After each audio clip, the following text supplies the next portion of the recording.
Welcome to the What's Next podcast. On today's episode, Bryan and Mike sit down with their good friend David Thatcher, who's a global teacher, an entrepreneur, and now living the life he's always dreamed of as a personal coach, a business coach, and a speaker. So if you're ready, buckle up and let's go. Welcome to the What's Next podcast, sponsored by Frontline Ford, located in Kitchener, Ontario. Frontline is a all-encompassing wellness center. Our doors are open to absolutely everybody, but we have a primary focus on helping out our first responders and our military personnel and staying healthy and getting healthy. So welcome to the What's Next podcast. I'm here with my good friend, Mr. Mike Hectus. How are you, buddy? Good to see you again. I'm here.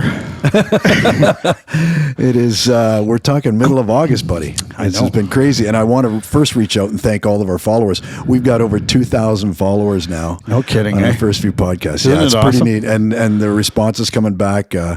The last one we had recently, somebody reached back and said that they were actually in tears, and it was with Julia Shelley. Oh, no kidding. She actually says, "Oh, I didn't want to do that." I said, "No, it was because they were in the same place, and that was the story that they needed to hear." Well, and that's what we talked about, right? Yeah. That's where we're hoping the show was going to go, that people were going to connect with and go, that's me. Yeah, exactly. Yeah. So let's sorry, we'll be with you in a minute, Dave. No problem. I'm holding space for you two. So today I wanted to introduce our good friend, Mr. Dave Thatcher. How are you, buddy? I am wonderful. Awesome. Dave and I have known each other, not a long time, but we've gotten to know each other quite well just in the last little while. And I've watched your journey. So like I say, that what we talk about in this podcast is how our stories connect one another. And how oftentimes it's when we start to tell our story, it not only opens up the healing and things like that, but it also helps us to take that next step forward. That's what we talk about what's next. Right. And it also with our listeners, as we have a lot of listeners that reach out going, man, oh man, like I thought I was alone. I thought, I'm sitting here thinking nobody else could go through what I'm going through. Yeah. And that's what we've done over the last couple of years since we've met, is we've shared a lot of stories, especially during COVID. Mm-hmm. It's been incredible, the amount of time we've spent on the Zoom calls. Mm-hmm. Do they sponsor us? No? Okay. No. I take that back. No. Anyway, so one of the reasons, like I said, when we talk about these podcasts and the reason where we're here is there's a lot of things that happen to us actually when we look back in our roots, in our family, in our growth and things like that. And a lot of things like that. And so I wanted to ask, what was family life growing up for you?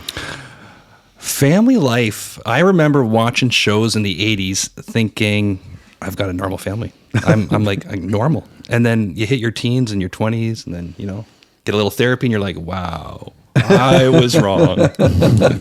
Therapy. Just a little bit, enough to realize what I was coming from. But a lot of good stories from my past and a lot of not so good stories. Yeah. So I grew up in Guelph, Ontario. Okay. 2 parents, 2 sisters. My mom and sisters were from British Columbia. My mom was married before and got out of an abusive alcoholic relationship and then lived in poverty for a few years until my dad came along. And he went out on a vacation with a friend and met my mom and then carried on a long distance relationship. He ended up mailing her the wedding ring as the engagement ring.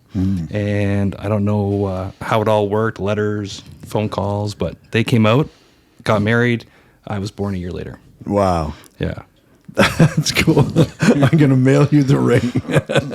Nice. So that's cool. So I appreciate you saying that, because a lot of times, like I say, we talk about the foundation and the roots of our family and the strength of family and everything else. Because, I know you have a very strong family with your wife and the kids. Yeah, thank you. It's just incredible to watch what you guys are doing. And I love it. But one of the things that we talk about is that how the world influences us in so many different ways, and how we are supposed to live up to what the outside world tells us, and things like that. And we really, a lot of times, it's not really our purpose. It's somebody else, kind of handpicking where we think we should be. Absolutely. Now, and I wanted to go that because, you bounced around a lot.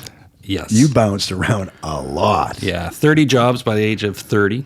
I think I'm on career number 4 now. Was that a goal, Dave? Or It was, yeah. No, okay. I missed it by Well achieved. by a few. Good for you. Well done. So let's talk a bit about that. What was Sure. the purpose for jumping around? I mean, some people do. They jump around. They try different jobs, or they're headhunted and things like that. But so you were trying to find out what your real passion was, or I think for me, I didn't know how to control all the ideas that were constantly coming to me. And I also didn't believe in my abilities to succeed. I was good at a lot of things, but not great at anything. So looking back, I think that I just looked for the next job, or can I take on another job because this one's not paying very well? And I got in, so I was just taking part-time jobs, and then I was also in and out of school. I dropped out of university 3 times and took an extra year of high school because I was having so much fun. And Yeah, me too. They booted me out the door. They basically told me I needed another year, but you can't leave. You need to stay. yeah, Where are you Cool. going? So high school, first off, like I said, it's an extra year, and Yep. but then university. What were you studying? Was there something I was there taking- that you wanted to head in a direction? Yes. So I wanted to be a phys ed teacher. So I went to Brock University because if you can walk and talk, you can go to Brock. Oh, I'm so glad you And- were going to say I was that. going to say it too. But, I don't know if Well, that's we're not changed. getting any guests from Brock. oh, cross them off the list. Well, so much for that one. Yeah. Yeah. And so in my first year, they were only going to take a third of the students into second year. So you had to do well. And so I was applying myself. I got into the top 10%. And then I started to wonder if I actually wanted to be a gym teacher. Mike Harris was talking about getting rid of some of those programs. And so I think I allowed a little fear to creep in, and I just that routine of dropping in and out of things. And Yeah. it had already started, I guess. And so the next 10 years were like that, like try a job, quit a job, try a new career, quit that. I started to identify as someone who could not stick to something. So that would plague me probably for the next 10 or 15 years. I think we're going to have some listeners that are going to relate to that. Absolutely. Because that happens with a lot of people. And a lot of people, they procrastinate to step up and take that step. It's the fear, that they have. But apparently you had no fear. You know what? When I was 19, I went with my youth group from church. Every year they would go to Niagara Falls because there was a free concert, fireworks, and I remember trying to impress my girlfriend, and I climbed over the fence. And in the winter, the snow piles up from the falls. Right. I, with another guy, Don Miller, we crawled out on our bellies to the edge of Niagara Falls and looked over, and then crawled back very slowly. To show her how brave you were? I don't know. I was a risk taker. Looking for the next thing. But. What year was that? That was the last time a barrel went over the falls. yeah. So again, and we talk about, like I say, jumping from job to job. So these were jobs, or did you ever at any point decide I want to do my own thing? Start your own business or anything like that? Well, I was probably about 21 when I first got introduced to network marketing. Oh, okay. And my sister took me to an Amway convention or business meeting, and I kind of fell in love with the speakers that they would have. So I remember going to one of the weekend conferences, and I saw Les Brown speak. Oh, wow. And Powerful person. Yeah. So, and it was at that point that I decided that I wanted to be up on stage. So I just love having these microphones in front of me. This is fun. You decided you wanted to step on stage. Yeah. So did you follow that passion? Or Well, is that is the next chapter. So I'm not sure if we're jumping too We're not quick, going to but- what's next yet. So with back in those 20s, I didn't really start any real business outside of getting into some different MLMs, and then a lot of sales jobs, customer service. I sold furniture. I sold furnaces and air conditioners and cars for 2 months. Okay. Did you hear that, Stephen? He sold air conditioners. Could have helped us out. But, yeah. No, I just wanted to jump in here because I think it's really important for our listeners, because I think it's a real connection piece here. That you jumped around because you just weren't satisfied, but then you came to realize that maybe this was getting to be too much of a reoccurring thing. Absolutely. Right? And then it we talk about people not staying in one business for too long anymore. Like, the days of staying with a service for 10, 20, 30, 40 years, they're disappearing. But it's interesting hearing that from you, that sort of developed into a everyday thing for you. Like, Yeah. move along with it, not happy, move on. Yep. And then you flip that around and you say to so many people that do jobs that pay them a certain wage, and they get used to that, and they stay it, and they're miserable for the rest of their lives. Yep. So it's So at what stage did you make a committed decision that this is what I want to do? Or how did you come to that decision? I remember it was after I got married. So 3 weeks before getting married, I quit my sales job. The company was starting to get dishonest and they were changing the way they were doing things, and I couldn't commit to that any longer. So I had a dream of owning a restaurant. So I really made my father-in-law angry when I quit my nice cushy sales job to go wait tables to pursue this dream of owning a restaurant. Right? And looking back, that's a regret, because for the first 9 to 12 months, my wife was going to bed on her own, eating dinner on her own 4 or 5 nights a week, and I'm out like going for tips. So we got food on the table, the bills were paid, but it was at the end of that year that I felt this call. Well, I had felt a call to go to Bible college. I thought I was going to be a youth pastor. And I worked a lot with youth in my past, and I'm doing some more of that now. Nice. And so I thought, I got to stop saying no, and I got to go. I had actually applied once, turned it down, went once for 2 months, and that was one of the schools I dropped out of. So after Brock, I dropped out, went and worked in a factory for 7 months. Actually, no, I went to Bible college for 2 months, dropped out, worked in a factory. That drove me back to school. Tried the University of Guelph for hotel and food administration, and then dropped out of that after a year and a half. But after I told my wife I got to do this, she's like, okay, go for it. And so I felt this relief, like a weight was off my shoulders. You had somebody there to support you. Yeah. So then I went and I did a Bachelor of Religious Education, and I thought I was going to be a pastor and get up and preach and teach every Sunday and do all that stuff. I hear a lot of I thought I was gonna be.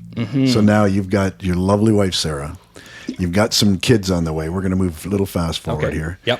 And now you guys have made a decision to go to the Middle East. Yes. So after running a business for 5 years, and we had to close the doors, but I realized that I can stick to things. Like I started to change that part of the story. I was going to say that's where all of a sudden the commitment came. I can do this. After I finished the degree, because once you're paying for school, it's a lot more important to you. When mom and dad are paying for tuition, it's a lot easier to drop out or to fail. So any advice to parents out there, at least get your kids paying some of that tuition. I'm sorry for anybody listening to this is 18 to 25. I had that advice. Well, we paid for both of our kids' education, but if they didn't go through, we just locked the doors. Yeah.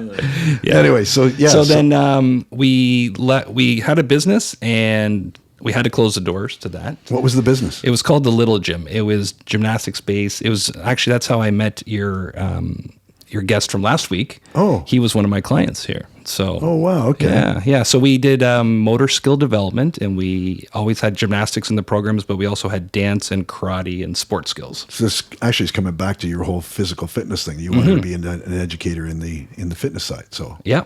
Cool. Okay, so the circle's coming around. Yeah, so we did that for 5 years. It was great. We looked at buying the Kitchener-Waterloo franchise. We had an investor, and we thought we were just going to get lots of these things. And then the landscape switched. The government brought in full-day kindergarten. No longer does some child need a gymnastics class on a Tuesday at 11 when they're in school. Right. So the bills stayed high. The sales started to drop. And so at one point, the landlord closed the doors on us. And my wife and I decided to go to teacher's college. Nice. So, holy mackerel. Yeah. So that was career number 3. Yeah. And then I just finished my 9th year of teaching. And in our 3rd year, I was struggling. She spoke fluent French, so she got a job right away. And at the time in Guelph, they were building a new French immersion school every year. Yep. So too many students, not enough teachers. Right on. I was trying to learn French as an adult because I saw that there was all of these jobs and not enough people to fill them. But learning as an adult takes time. Yeah. And it's difficult. Yeah. So I tried to fake my way through that. It worked kind of. And I got some jobs, some maternity leaves, but I was not getting the work that I needed. So we started to look abroad at what other opportunities were out there. Okay, and that's how we get back to the so then we ended up going to teach in Kuwait in the Middle East for 2 years. Wow. And the kids are with you? Mm-hmm. Yeah, my son was grade 1 and my daughter was in grade 5. And how was that experience?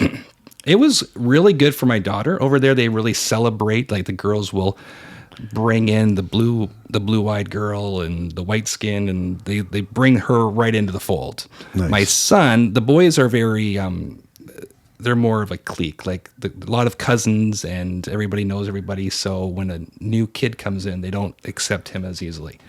So he struggled a bit more than she did, but she really blossomed. Like she was a bit of an introvert going in, and then she came out with all these friends, and she became friends with people in the royal family, and we started getting invited over to their house for dinner, and we almost opened a cafe with somebody from the royal family of Kuwait. Wow. Yeah. Now, when you're as much as I know about all that, now you lived in a compound. It was 2 apartment buildings with a nice big wall around it Okay. and security guards. And, Okay. Yeah. Yeah. You weren't allowed to travel outside of there on your own, or No, you we could? were. Yep. Okay. The ladies weren't as safe, but I would go out and go pick up food down the street, and had a tailor around the corner. And I remember my first week being there, sitting with another man, waiting for my chicken dinner, and we were drinking tea. And we couldn't speak each other's language, but we were just having this really cool spiritual moment of Very cool. sipping tea. So Nice. Yeah. Nice. It's crazy how we there's actually- communicate without words, right? Yeah, yeah. The cool thing about when you travel is you discover that the world is not as scary as the media makes it seem. Oh, Yeah, like nobody wants to watch the media if it's like if it's something everything's wonderful. Well, it's true. It's true. Yeah. But yeah, like we get a lot of people saying it's so dangerous over there, and I said the crime rate there is lower than in Canada. So I'm like, I was in more danger here. Yeah. So now, exactly that. You've made a committed decision. You've been a teacher now for how long? 9 years. 9 years. Yep. 9 years, Brian. You hear that? 30 jobs in 30 years and 9 years. 9 years. Yeah. Awesome. So how's that going now? What are you teaching? Got all grown up. Got all grown up. Well, I am moving on from that though. So There you go. that's what's next. Got the bug. So a year ago, I worked with a man a coach to figure out my purpose, and we went through a values inventory, and we looked at what I like, what I'm good at, and all these different things, and whittled it down to my purpose is to teach. I'm like, oh, that's good. I'm a teacher, and but when I'm in the classroom, and I've taught anything from kindergarten, I love teaching kindergarten. I love to get down and play with kids with blocks and paint and watch them all get this stuff. creative and everything else. Yeah, cool. Exactly. But I've also taught up to grade 7, 8, and in the last job I was teaching core French, music, drama, from kindergarten to grade 7, 8. So Wow. it was a lot, but. Yeah, so whenever I'm in a classroom, though, I'm not really finding myself teaching the curriculum as much as I'm supposed to be. I am teaching them about life and how to set big dreams and goal set. But I love that about a teacher. I mean, like we said, there was one of the things a good friend of mine talked about once before, and we talk about, it was, what was a story that he had told me about when he was a kid. He was always looking out the window, and the teacher says, stop daydreaming, stop daydreaming. Well, no, we're kids. That's what we do best. Yeah. Let us daydream. Let us vision things and stuff like that. So that's cool. I love teachers that do that. They actually take some time to be creative in their teaching instead of following it step by step by step. Yeah. And that's why I hated school. And I should say hated school, but that's why I wasn't there. You read, remember, repeat. Read, remember, repeat. Well, I'd read stuff and I couldn't remember it. Like Man of La Mancha. We talk about that all the time. Like, well, who the heck talks like that? Yeah. That's why I never liked Shakespeare. But Yeah. I mean, you put creativity into it, which is really cool. So youth, you love to work with the youth. I do. Yeah. So where's this going to lead?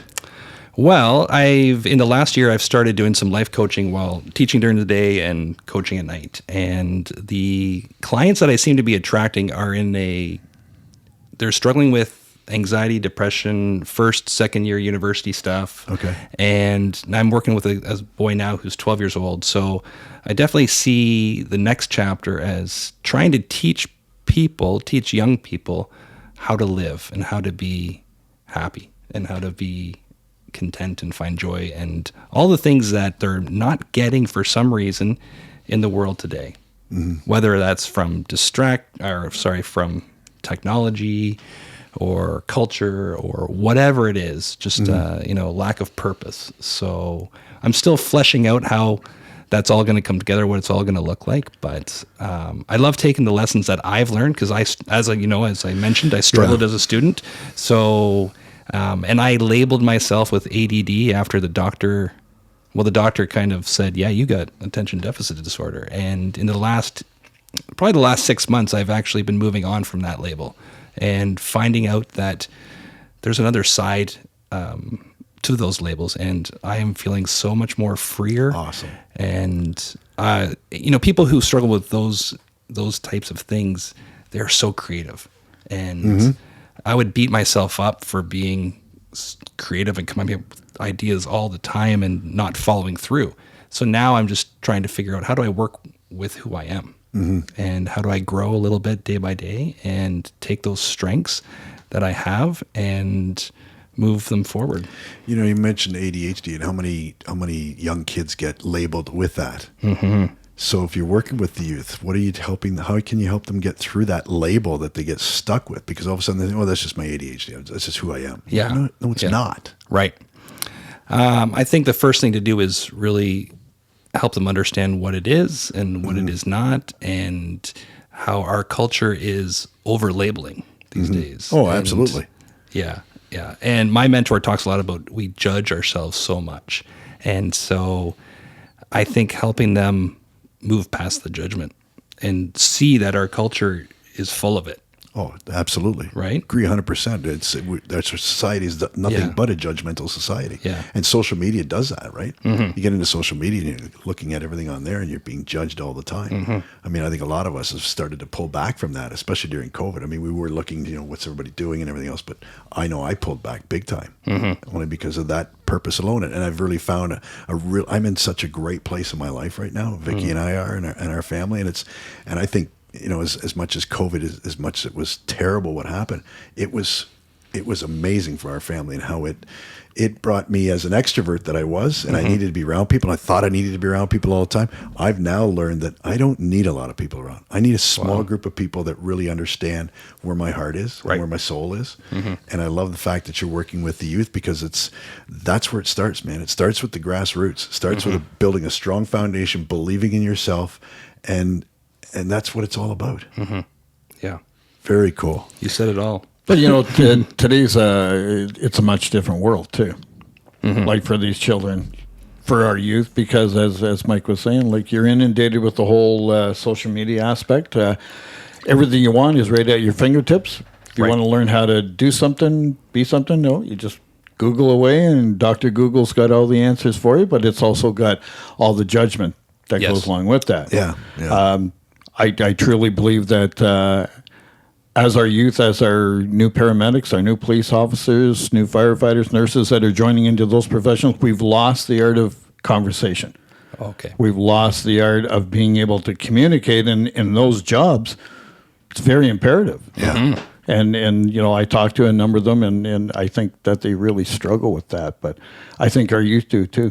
I think that they're struggling in that way. So I found it interesting. So 30 jobs, 30 years. Then you jumped into having a stable job for 9 years. What changed? I think it was building my belief in myself. And so I had that, first of all, I had that fear that other people saw me as somebody who couldn't finish tasks. Yeah. And so then I started to really look at that and, like, do I label myself that way, or am I just worried about how they're labeling me? And so that was kind of a dance I was doing.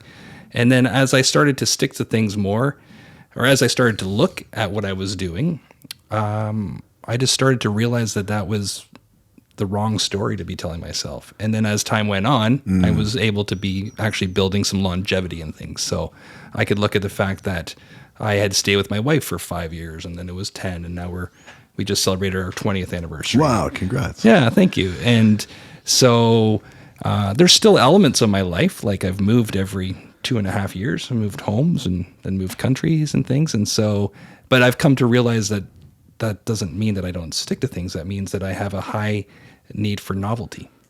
So if I like to read a lot of self-development books. Right. And, Tony Robbins talks about the 6 human needs, and we have a need for things to be able to stay the same that we can count on, but we also need things to change. So I need things to be changing all the time, more than the average person.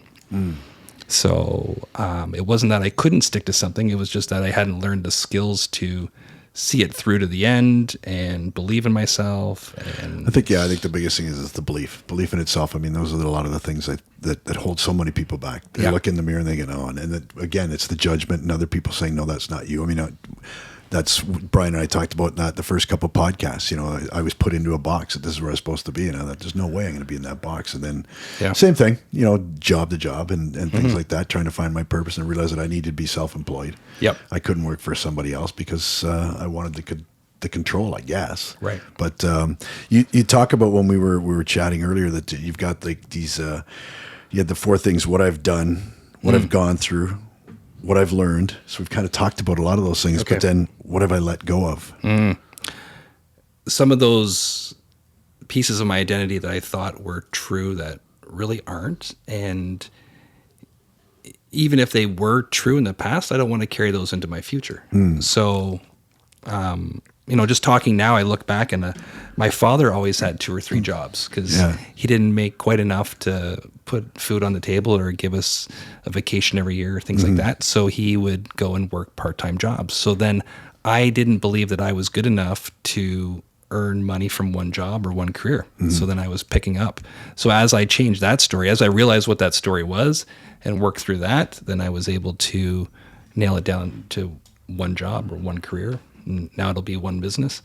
And so I've let go of some of that stuff, and letting go of self-judgment is something that I'm getting a lot better at lately.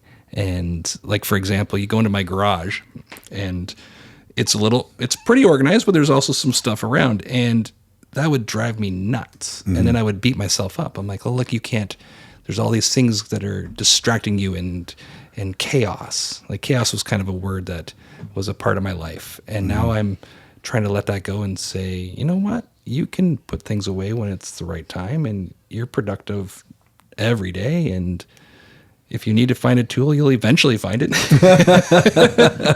If not, it's a phone call away. Exactly. And who cares if your garage is a bit messy? So, I think a lot of people beat themselves up a lot of the day. And so how do they stop that? How do they stop that? First of all, recognize that they're doing it. And then start thinking, you know what? I just made a TikTok today. And it was all about... Wait, let's stop. It's funny how these things... Stop. Bryan, he made a TikTok. What the hell is TikTok? Isn't it where you dance and then somebody else does the dance? And it's okay. Anyway, go ahead. Back to TikTok. I was talking to one of your kids for a minute. Yeah, and it was about... TikTok, go ahead. Sorry, I apologize. It was about not speaking to yourself in absolutes, not saying... I am a procrastinator, or I am a people pleaser, or I'm always late for work. You may try to please people a lot of the time. You may procrastinate. That might be something that you do more than you want to do it, but it's not an absolute. Like, life is not this or that, black and white. It's more shades of gray, and we live on everything's on a spectrum. So if you find that you're too far on the procrastinating side, realize that you're not a procrastinator. It's not a part of your identity. You've just developed the habit of procrastinating.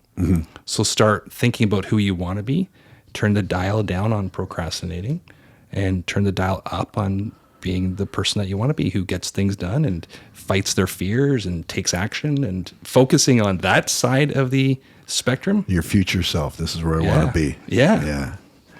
Very cool. You, Dave, you talked about the things in your life that you came to realize were not true. How'd you come to that realization? I think listening to that inner voice. To some people, that's God. To other people, it's intuition.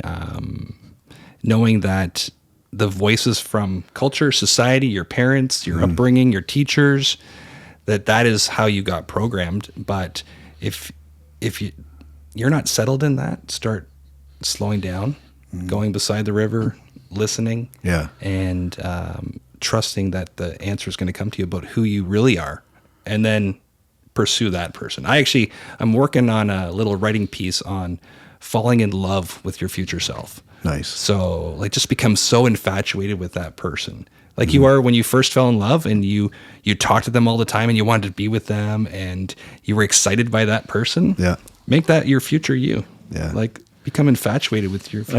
I did a video of myself a number of years ago as my future self, telling myself at that point, congratulations for everything you've done. And it's Brian's laughing at me. I am laughing. I can only imagine what that looked like. I had this big hair and a guitar. Actually, Motley Crue. There you go. Anyway, no, it was really cool because I look now and I just watched it again not too long ago, and I'm actually almost at that point. There's only a couple things that I'm missing in my life that I'm looking forward to still doing. And it's funny, it was a calling that this was because I used to have my Extraordinary Life live show, and Bryan had the radio station where he was doing the podcast there, and it was kind of let it go. And I got poked and prodded by a good friend of ours, Doug Dane. He poked and prodded me and said, "Why did you stop that?" And I said, I don't know. I don't know why I stopped it, really. I think it was more than anything, sorry, I don't even have an answer. But anyway, it's one of those things. So I look back and I see future self, and that's where future self said, you need to be out there. That's good. Just listening to people, because I sit in silence every day for at least an hour by myself in a place where that's just where I find my core and the love within my heart and what I want to do. And it's so awesome. That's cool. Well, they say one of the most therapeutic things you could do for you in your life. Talk about realization, talk about bringing everything to the forefront. I've been talking with a number of people around Frontline that say that this has been the advice they've been given and they've done it. And they say it's a pretty interesting journey, but it's write your own eulogy. Yeah. Write your own. And then at the end of it go, is that me, really? Yeah. Because so many people get up, he or she was a nice person, they did this, they did this. Maybe it's true, or maybe it's just filler because it's a somber moment and they want to be polite in the whole bit. Right. But that's what they're saying. Write your own. Yeah. And then go, nope, that's not me. Yeah. Really, I think that's what you're talking about in a lot of sense. It's just bringing the real you forward and then going, is that who I am, or is that who I want to be, or whatever? So Yeah. It's awesome. Yeah. So you found your voice. Yes. I think Thank you. I think that's a good way to put it. Yeah. Because now you're looking to help and guide and speak with others, and like I said, you're in front of the mic. I truly see this being a place where you can make a difference. Thank you for this opportunity. Hey, it's been great. Brian, have you got anything you want to close with? I mean, what's next? I mean, I think that's the next one. We were going to say to you what's next, but you don't know what's next. So you know where you're, a direction you're heading, but you don't know what that exactly going to be just yet. I don't know the exact vehicles taking me to that destination, but I know that it will be impacting thousands of lives. Nice. And, through speaking, writing, and coaching. And so, I think the exciting part is seeing what shows up. Like, is it a limo or is it is it a stretched something? Is it a motorcycle? I just got a motorcycle. Nice. Yeah. There you go. Yeah. I'm just trying to make my dreams come true faster than ever before. Wow. No matter how scared I am. So it's funny. I got this bike and I put it in the garage and I haven't been driving it, but that's because you don't drive a bike, you ride it. Okay, there you go. I don't know. Figure of speech. Smart ass, I'm telling you. But I paid attention to that uncomfortable feeling. It's like, why aren't you driving that or riding it? It's like, well, you don't have a license or insurance. So that's one. Well, that's a good idea. But next weekend, I'm taking the course and I'm getting the next license. And I just bought some gloves. And there you go. Somebody gave me a helmet. So I think as long as you just take one step forward and fight the fear. There you go. Well, we're both bike riders, as you know. So looking forward to that ride. That's good. So on a closing note, like you've gone through a lot, and we're always reaching out to see who's listening and how we can help. Have you got any advice for anybody else, like what you've gone through from where you were to where you are now and where you're heading? Any final words that you can kind of say? Final words. Yeah, close the gap from where you are to where you want to be. Like, just focus on closing that gap, because for me, I wanted to be on stage for 25 years. So I've been ruminating and thinking about it and listening to other speakers. And while I've learned a lot over 25 years, I wish I had made that gap shorter. Yeah. So I'm still young, so I'm not going to live in regret, but I think I want the listeners to know that get that picture of who you want to be and then just work on making that happen fast. That's awesome. And I truly believe, you can see that with Sarah. Your wife, she supports you in everything. We talk quite frequently too. She supports you in everything you're doing, and she really believes this is where you should be. So yeah, she kicks my butt. There you go. Looking forward to it. To what's next. Thank you. There we go. Thanks for being on. Yeah, you're welcome. Really appreciate it. Thanks for having me. All right. Bryan, thanks for hanging out with me again. Again? And as always, You dragged me here again. thanks very much for hanging out with us, everybody. We're here on a weekly basis. As you know, you can catch us on a lot of different podcast channels. You know how to find us. Frontline Forward's got us on their website. Love to hang out with us. Love having you being here with us. And as we always say, you know what? It doesn't matter where you were or where you are. It's a matter of what's next. So follow your heart, follow your passion. Peace. Peace. We're out of here.